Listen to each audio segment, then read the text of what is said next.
آج کے انجیلی اقتباس میں مقدس لوکا مقدسہ مریم اور فرشتے کے مابین مکالمے کا ذکر کرتے ہیں۔ ساتھ ہی سوال کرنے والوں کے لیے جواب بھی مل جاتا ہے جو کم ظرف منطق قائم کیے ہوئے ہیں کہ بائبل مقدس میں سلام اے مریم کی دعا کا ذکر موجود نہیں۔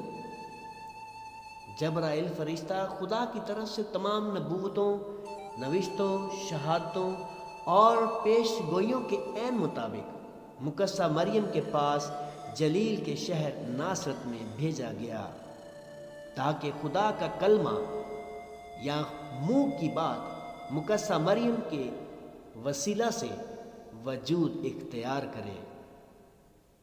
پرانے عہد نامہ میں جب خدا نے چیزوں کو خلق کیا تو خدا نے کہا اور چیزیں وجود میں آ گئیں، یہاں تک کہ پرانے آدم کی پیدائش بھی اس کے کہنے سے ہوئی۔ لیکن نئے عہد نامہ میں جب خالق خود مخلوق بنتا ہے تو اسے مقدسہ مریم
کرنے میں ہمارا ہادی اور ناصر ٹھہرے۔